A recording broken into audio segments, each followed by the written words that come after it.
It's She-Hulk, not she is a little bit bigger than her normal self. There's your cold open.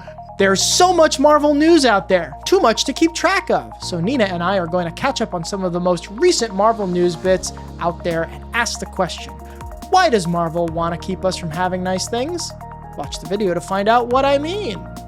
So a lot of Marvel news has been hitting lately. There's a big story that hit late last week that we are going to talk about now, which is that Daredevil is supposedly coming back to the MCU. Variety reported late last week. Did you hear about this? You must have heard about it. I didn't hear about it because Oh my gosh.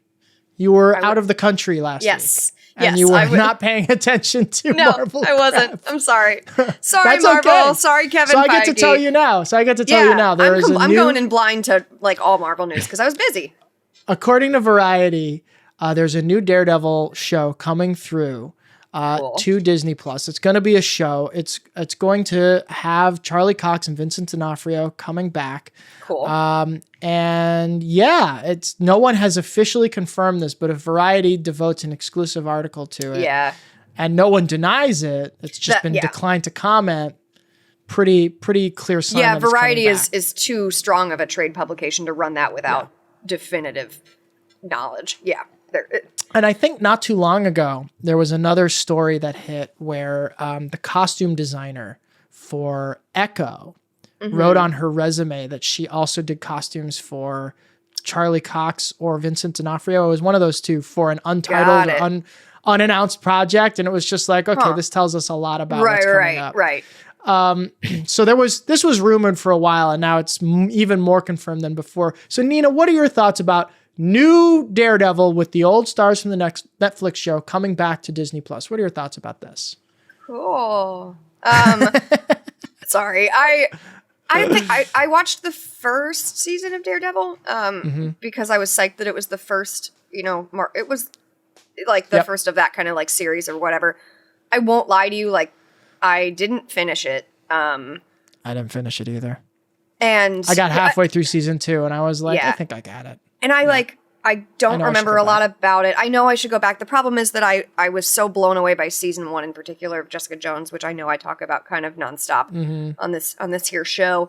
That kind of overshadowed all of the rest for me because I just was so into that. So I kind of it just pushed Daredevil right into the basement of my brain, and it's there collecting dust.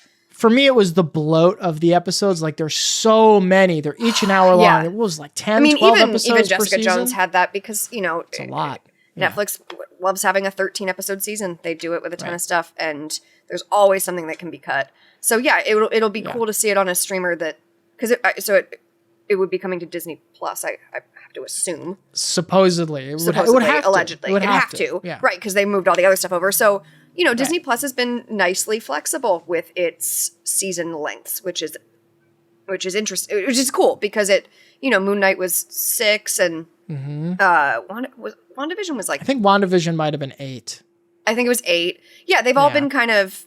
Everything else was like 6 or 7, yeah. They're not sticking to one standard for every season length of everything, which is really refreshing because like sometimes you only need 6 hours to tell the story. Even the episode lengths are all over the place. Exactly, right. So, it's nice that maybe Daredevil will get a better shake on a streamer that isn't as determined to wring 13 episodes out of a season.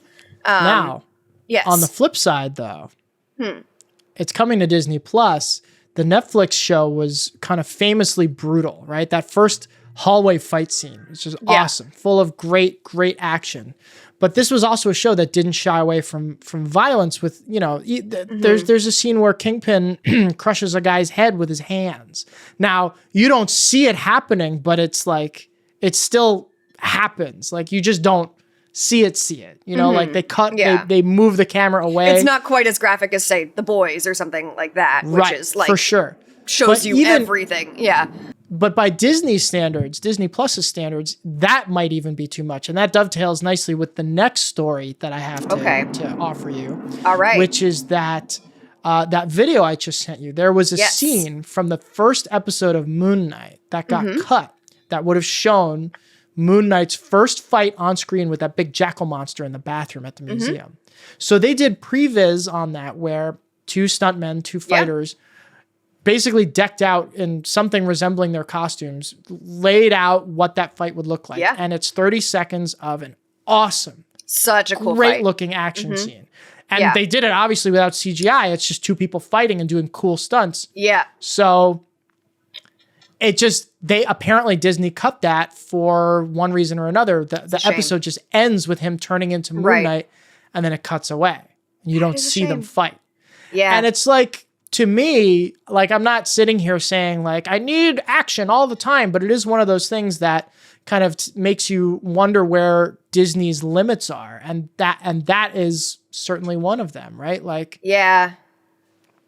Yeah. You know, and it's what also, are your thoughts about all this? Right. I mean, that's a really good point in that the violence may get toned down. I watched that video. Obviously, you didn't give me any context because you wanted to talk about it on camera. Right. And the first, I'm going to bring up another thing that I know I've brought up on the show before. It reminded me immediately of, I've been watching a lot of behind the scenes stuff about Everything Everywhere All at Once, which is all practical fight effects pretty much. Nice. It's like, I think it was a crew of like 5 people that did the effects in this movie. It's wild. But it's, you know, Michelle Yeoh, who's amazing at stunts and amazing stuntmen and stuff like that. And I love watching really good fight choreography. It's such an incredible skill. And like, I love watching stunt people execute this perfectly. And that was such a cool clip. And I'm really bummed that, you know, that it didn't make it into the episode, not just because it's a cool fight, but also because like people put a lot of time and work into choreographing this great fight that then is only released in like a behind the scenes little clip.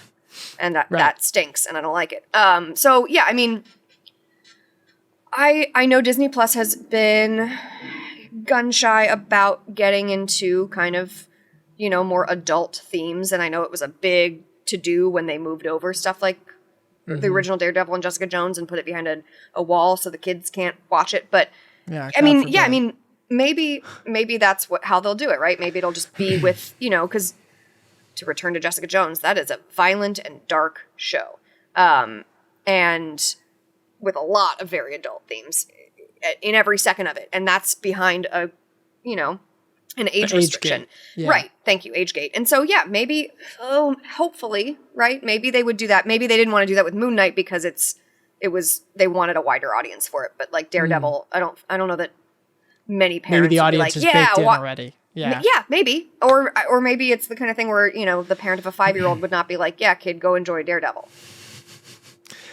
I'm hopeful that, I mean, it's a really cool scene and I still enjoyed Moon Knight a lot.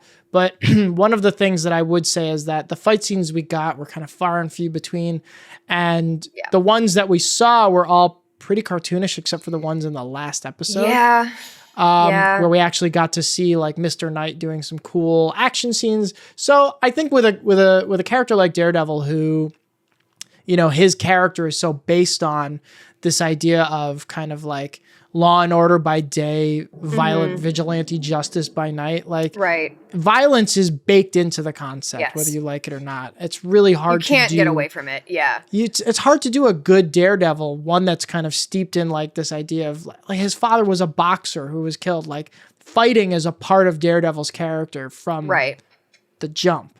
So we got to have action because that informs the character. And 100%. So I really hope that we don't get like a sanitized PG or PG-13 Daredevil. Like, I'm not saying like, let's go hard R or NC-17, but I think, you know, like let's do it right. Let's do it well. Let's not make him a cartoon character bouncing off of gargoyles. And I think that Disney and Marvel, like, sometimes they take 2 steps forward and then 3 back. Like Shang-Chi had that incredible practical scene with the bus. And then it was a laser fight in like 20 minutes down the road from that. Yeah, he fought a cartoon dragon. Right. And so it's just like, come on, like really lean into the cool practical stuff that looks real and feels real. And it might be a lot for some viewers, but you've got the age gate. Use it. Speaking of feeling real and more Disney decisions and changes, we got one last one. Did you have a chance to watch the She-Hulk trailer? I did. You did. Okay. So allegedly, according to a since deleted tweet, someone who worked on the visual effects for She-Hulk claimed, again, since deleted tweet, claimed that the original proportions for She-Hulk in the show were much larger, and that Marvel kept coming back to them to shrink her down and make her less of a big BA woman. What are your thoughts about this? That sucks. It sucks. It sucks. It's a larger issue of like, let's make women tinier and skinnier, and it also is a stupid choice for the character. It sucks. It sucks. Let Tatiana Maslany be as bulked up as God will allow. I don't understand. It doesn't make any sense. One of the great traits about the character, I mean, she's clearly larger than Tatiana Maslany is. Right, but like it's, I what think an it's underwhelmingly small Hulk. The name is, right. It's She-Hulk, not she is a little bit bigger than her normal self. There's your cold open. Yeah, I think, but I mean, like when you look at the comics too, it's like especially pronounced because you've got this tiny Jessica Walters, and then a Jennifer Walters, excuse me. Mm-hmm. Jessica Walters would have been great in She-Hulk though. Perfect and everything, and R.I.P.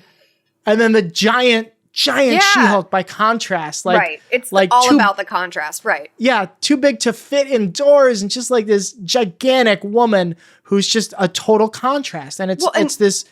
I mean, you get that with Mark Ruffalo, right? I mean, he's probably like the least real life jacked person in the MCU. Like Mark Ruffalo is like, he's fit, but he's not like, doesn't look like Chris Hemsworth because he's not playing a god. But like, that's the contrast, right? Is he's like this scientist who doesn't want to be this. And then all of a sudden he's enormous. Exactly. And so, that's the whole thing. It's just a drag. I really hope that Disney and Marvel hear everyone kind of saying like, no, I think we're all mature enough to imagine a She-Hulk that's larger. I think we're all mature enough to see actual fights in Moon Knight. I think we're all mature enough to see Daredevil who uses his fists and we don't just cut away every time things are about to get a little dicey. I think we're all mature enough for a movie about Black Widow assassins where one of them assassinates someone to see like actual blood from an assassination. Like, again, I'm not here baying for blood. I'm not like, I gotta see sprays of blood for me to enjoy a movie. It doesn't have to be Game of Thrones, but take it a little further. Let's show us something. Give us consequences. Like there's a reason this exists in film to give us a feeling of weight, stakes. Yeah. And I know that we're talking about a silly cartoon movie universe, but if you want us to take this stuff seriously and be invested, it has to be more than just like, what cartoon are we going to be watching this time? Like, I want it to be a little bit more. Yeah. Yeah. Couldn't agree more. So Disney, stop treating us like giant diaper babies. Thank you. Goodbye. Thanks for watching Everything Marvel. Check out one of our newest videos right here. Plus, even more videos about your favorite Marvel stuff is coming soon. Subscribe to our YouTube channel and hit the bell so you don't miss a single one.